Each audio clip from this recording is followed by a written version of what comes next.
Hey mods, how we doing? Know it's been a little bit since I put out a video, but this one's been a little while coming now. As I'm sure most of you are aware, given that you're part of my community, there's been a lot of drama recently. And I know the voice actors don't like it being called that, but let's be honest, it's been picked up by the YouTube algorithm. At this point, it is everybody's favorite drama farm for the month. Over on Bluesky, I recently had a conversation with voice actor Sean Laraway, who has been very vocal on his socials about the VA work refusal. Not a strike, very different. In this video, I'm going to break down the good, the bad, and the murky of that conversation, and the whole scenario as a whole.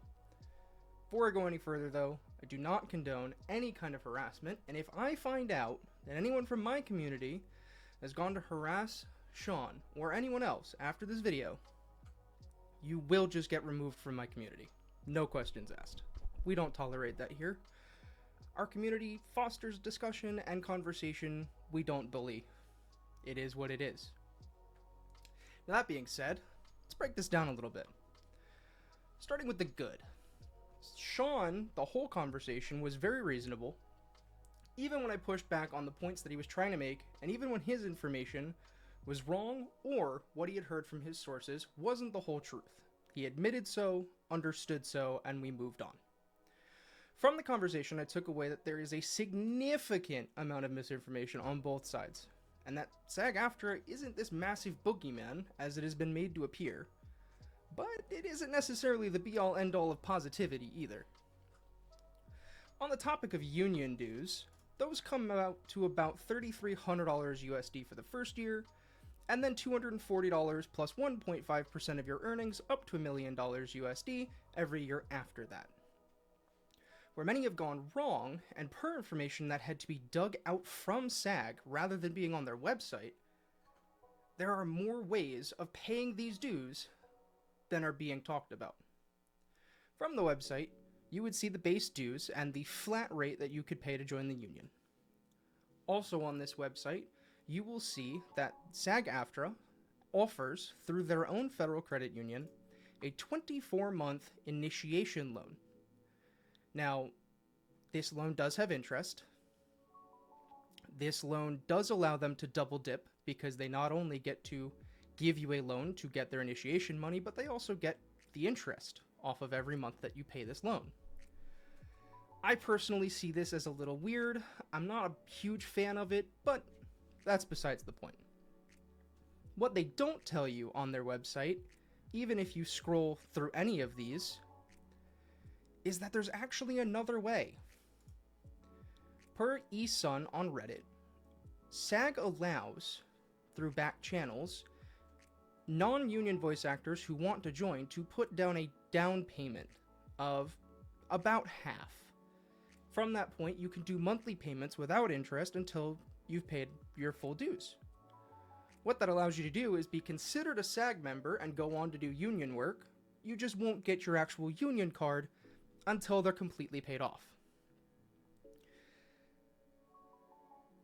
Why they don't tell you that on the website is either just a massive mistake of optics, or it's just an intentional move to push people towards the loans so that the union can double dip. I'd like to give them the benefit of the doubt that it's the former, but this is the real world and sometimes it's not that pretty. What I would also like to point out on that former point is that Sean pointed out that companies can pay the fee for you when talking about union dues. This sounds great in theory until you realize that that means that if a company is looking at a non-union voice actor compared to a union voice actor, they have to take into consideration that voice actor asking for an extra $3,300 just to work on that project. Now, for voice actors that company has worked with twice and that person is now a must join, that might be worth it to them to continue working with that voice actor. But if you've worked 2 small roles with this company, and this is your 3rd role, and let's say you've barely scraped by in your first 2 roles in the auditions, it might make them think twice about working with you as a non-union voice actor rather than just hiring a union voice actor for this new role. So, while yeah, it's great companies can pay the fees for you, it's a little misleading that that doesn't hurt non-union voice actors when companies now have to take into consideration this extra cost that they might be asked to pay to hire you. Moving just slightly laterally to that, the agreement between the union and these companies also would give first preference to any union member over a non-union member. Now, I slowed down when I said that for a very specific reason. That means that a company must preferentially treat union members over non-union members when looking for work for a role. You would say, Maple, what really does that mean? That doesn't mean anything. They can just hire a non-union person anyway. Well, you're right, but not really. The agreement has in it a clause called the Preference of Employment Clause, which is this preferential treatment clause.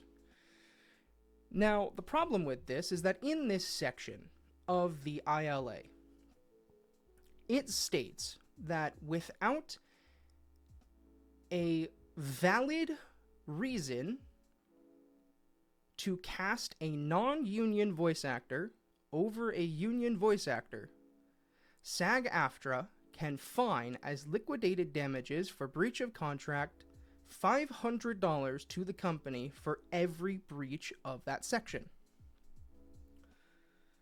You think, all right, well, you know, they got to have a pretty good reason, right?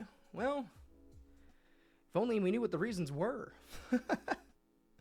There is no listed example of the reasons, there is no past examples of the reasons, and it is left completely up in the air what a valid reason for hiring a non-union actor over a union actor is. So signing this agreement basically means that SAG gets to hold this clause over the head of any company that signs the agreement forever, for every role. I don't know about you, that's pretty uncomfortable. Sean didn't offer a response to this topic, and nor have any of the other SAG-AFTRA representatives or voice actors that have been vocal on this issue. I don't necessarily blame them, because it's kind of a lose-lose if you do or don't comment. Speaking of $500 fines, it is also a $500 fine via Article 6 of the ILA if a non-union member who was on their second contract and is passing the 30th day, if they don't join or apply to join the union by that 30th day, SAG-AFTRA gets to fine the company $500 for every single non-union voice actor that does this. You're kind of shooting yourself in the foot if you sign this, but at the same time, maybe it's worth it to these companies? I really can't say I would be comfortable signing this to have this also held over my head. Some of the things that Sean put forth really just grind my gears a little bit. He states that, or at least some of his sources state in these screenshots, that the costs of joining SAG-AFTRA are pretty equivalent to the costs of becoming a doctor or a lawyer. They're barrier to entry costs that everyone must go through. I would say they're right on the specifics that medical schools and legal schools can pick and choose candidates for acceptance, just like SAG-AFTRA can refuse or deny membership based off of arbitrary professionalism or portfolio standards, which a quick Google search proves that they have done before. But they're wrong in that one of these industries requires a level of standard and are gatekeeping, because if people that they train to do their jobs wrong, people die, or people go to jail wrongfully for years and years.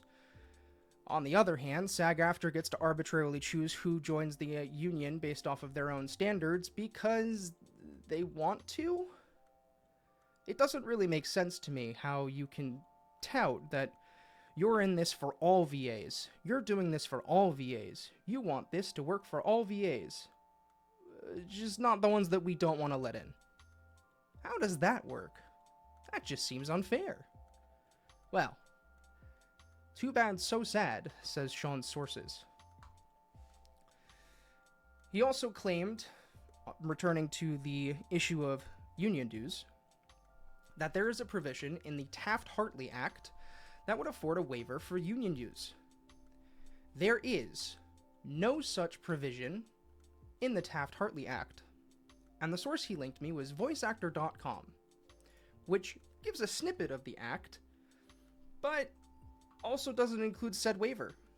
And the website's run by a longtime member of SAG-AFTRA, Joe Davis, and so it's questionable integrity at best. The Taft-Hartley Act does include a provision for right-to-work states, which would allow voice actors specifically in those states to not have to join or pay the union. But for the other 23 states in the US and anyone else wanting to work on union work, the only protections they're afforded is under the Beck Right Clause. They would only have to pay union dues necessary for the union to perform its duties as a collective bargaining representative. I'll flash that up on the screen here so you can read it here. We'll also go back here for a second and flash 14B of the Federal Taft-Hartley Act talking about the Right to Work Clause. The only issue is that SAG-AFTRA doesn't specify in their union dues, nor can you find the split of their union dues for what percentage of them are specifically for their function as a collective bargaining unit anywhere on their website. So, murky at best, suspiciously absent at worst. And honestly, at this point, the coincidences are piling up. Also claimed during our conversation is that the contract can't be that unbalanced in favor of the union, since multiple Chinese companies have signed it with no problem. They list Tencent, Paper Games, and NetEase among them. I'll accept Paper Games as a legitimate claim, as Infinity Nikki does not have ties elsewhere that would pressure the company into accepting the agreement. Tencent and NetEase, however, had a significant pressure on them to accept the contract, given that Tencent operates Lightspeed LA, which is their US-based game development studio. Guess where it is? LA. Guess where SAG-AFTRA's headquarters are? LA. If they hadn't signed the agreement, they likely would have faced significant pressure from their neighbors, if not actual physical protests. I don't know about you, but that seems like an unfair amount of pressure. On top of that, game developer NetEase, the company behind publishing Marvel Rivals, the latest craze in team hero shooters, well, they partnered with Marvel for their game, and not signing the contract that gives them access to Marvel's licensed voice actors, which, sticker shock, are almost all part of SAG-AFTRA, would have left the game floundering, without many of the recognizable voices for Earth's mightiest heroes, like Spider-Man. Yuri Lowenthal wouldn't have done this game without them signing the contract. There's not a chance. So, I can't say in good faith that NetEase or Tencent are good examples of this contract being fair. However, Paper Games, yeah, that's a good one, and I'll give him credit for that. In closing, I don't believe SAG-AFTRA to be this big boogeyman villain, but there's a lot of dishonest rhetoric coming from both sides. Misinformation being fed to both voice actors who are trying to defend their union that they're a part of, and the bad actors, pun not intended, who are trying to undermine the interim contract. I believe SAG-AFTRA really needs to take a step back and bring to the table an agreement that clearly states their positions on the murky topics that I've discussed, clearly states all of the options available to joiners, not just their in-house loan program, which is predatory and gross, and the voice actors who are insulting those who disagree with them and peddling vague if not dangerous information. They especially need to take a step back from the spotlight and let the situation cool down a little. YouTubers also have a distinct responsibility to do their research. Don't just believe everything you see on Reddit. It doesn't help anybody. That's it. That's all I've got for you. Don't forget to like and subscribe. Leave me your comments below. I'll get to as many of them as I can. Love you, moths, and I'll see you next video.